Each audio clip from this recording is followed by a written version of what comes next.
Lorsqu'on perd le pouvoir, c'est parce qu'on n'a pas été à la hauteur du défi qui était posé. Ce n'est pas une fatalité. Notre intelligence, notre vision tactique, nous n'avons pas pu trouver la bonne posture, les bons axes. Je pense que M. Gbagbo a perdu cette élection parce qu'il a tenu un discours de division et d'agression, et je pense que les Ivoiriens sont fatigués de ça. Ce qu'ils ont exprimé lors de l'élection, c'est leur lassitude vis-à-vis d'un certain type de leadership et leur désir de revenir à ce qui avait fait de la Côte d'Ivoire une nation paisible et admirée et respectée, et qui était un havre de paix. Dans un tel contexte, toute politique de relance de façon forte et durable n'était pas viable en raison d'une part de l'impossibilité de mobiliser suffisamment de ressources intérieures pour relancer l'investissement et d'autre part de l'incapacité de la Côte d'Ivoire d'emprunter en raison de sa situation financière. La viabilité des finances publiques n'existait plus. Le revenu par tête doit être supérieur à 786 $. Nous étions en dessous. La valeur actualisée nette de la dette sur exportation, le maximum c'est 150%, nous étions à 153,7. La valeur actualisée nette de la dette sur ressources budgétaires, le ratio maximum c'est de 250. Nous étions à 327. Et la recette budgétaire hors don sur le produit intérieur brut, maximum c'est de 15%, nous étions à 19%. Avec bien entendu le niveau de taux de pauvreté que nous l'avons dit. En 2010, au moment de la fin de mon pouvoir, la dette totale était de 7 760 milliards. Lorsqu'on perd le pouvoir, c'est parce qu'on n'a pas été à la hauteur du défi qui était posé. Ce n'est pas une fatalité. Notre intelligence, notre vision tactique, nous n'avons pas pu trouver la bonne posture, les bons axes. Entre 2008, 2009, 2000, où la Côte d'Ivoire tombait dans la croissance lente ou même parfois la décroissance. Il n'a eu aucune difficulté à renouveler les contrats sur l'eau, sur l'électricité, sur le téléphone, Bouygues, France Télécom. Aucune difficulté à donner le terminal à conteneurs à Bolloré. Aucune difficulté à donner les chantiers de Yamoussoukro à Fakuri. Aucune difficulté à donner, même entre les deux tours, les puits de pétrole à la frontière ghanéenne à Total. Et c'est quand même Bolloré qui a financé, soutenu avec Stéphane Fuchs la communication politique du président Gbagbo. C'est quand même la Sofres qui a fait les sondages pour le compte du président Gbagbo sur les élections.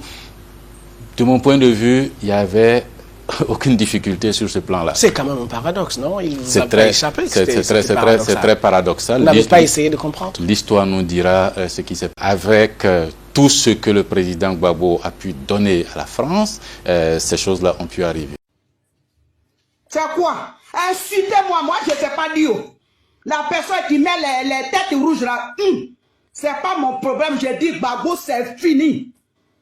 Nous, on peut pas suivre pendant 10 ans. Et puis, on va les mettre 15 ans sur notre tête, sur notre pays. 15 ans va être derrière. Nadi Baba, tu vas devenir première dame. Ouh, c'est Waïkon. Tout Côte d'Ivoire est découragé de Gbagbo.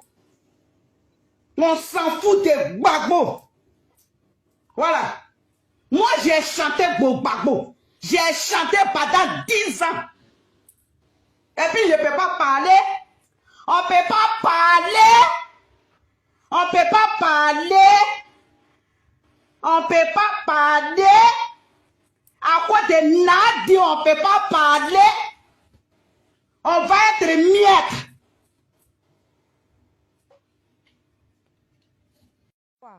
Mon connaisseur Laurent Gbagbo et Allah. Bago ka tienike, damado mbebana, veke mbebana, sise mbebana, anga maloforo bekena, kakau bekena, kafe foro bekena, torbe datugura, ivar bangi datugura, ala bago, lorang bago ka tienike, bago, ala bago, ivar bago ka tienike,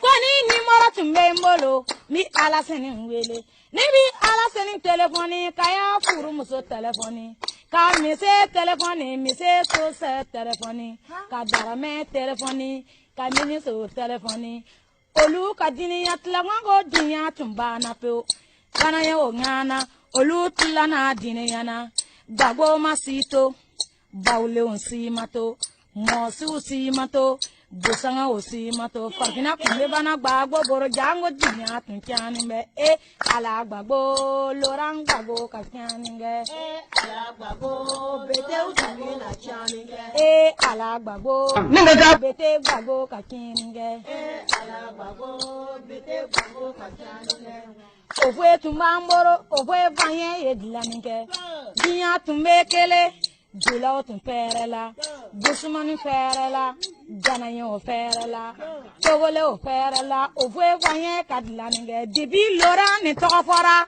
Ivar Bekana, Momlu Garela, Sera Bedatura, Dumunin Bebana, Malo Chulo Kele Wakele, Buru Kala Keme, Lorang Bago Kachaneke, Kane Kwako, ala Lorang Bago ye Penduye. Ala bago lorang bago gome bago tawele wala me farasi be kamana dengele be doboro lorang bago ya sababuye furu keti doboro lorang bago ya sababuye muso be chochogo muso teta ka woro de lorang bago sababura do ya fara woro de ko ala bago dinya ala bago dia chalabago aye sarala wangenna go bago ko bamboro mi ala sene telefoni go nyoye bamboro anga nyoye min labe lorang bago nyakaye lorang bago nyamaye anga nyoye te kwa. Je le dirais sans me tromper que les Ivoiriens peuvent être fiers de leur armée. Pour la simple raison que nous avons affaire à une armée qui est organisée de façon professionnelle. Comme vous pourrez le constater, la Côte d'Ivoire fait face à beaucoup de défis, que ce soit en matière de terrorisme, en matière de grande criminalité, en matière de cybercriminalité, d'orpaillage illégal. Et face à tous ces défis, l'armée de Côte d'Ivoire est déployée et fait face de façon victorieuse, de façon importante à ces différents défis. C'est pour vous dire que nous avons une organisation, nous avons une armée qui est professionnelle. À preuve, dans le cadre de la lutte antiterroriste, la Côte d'Ivoire est citée un exemple à travers notre organisation. La zone opérationnelle Nord, d'une part, vous avez le centre de renseignement opérationnel antiterroriste et j'en passe, qui sont des structures, des entités à même de faire face de façon immédiate et de façon nette à toute velléité de déstabilisation, d'attaque du territoire ivoirien. Comme vous pourrez le constater, nous avons quand même une armée qui est très équipée, qui est bien équipée, et ceci est à l'honneur de Son Excellence le Président de la République, chef suprême des armées, qui ne ménage aucun effort. Je peux vous dire en toute sincérité que le Président Ouattara est le soutien, notre premier soutien en matière d'équipement, d'organisation, de réflexion et de perspective en ce qui concerne la défense nationale. Ceci est important à souligner.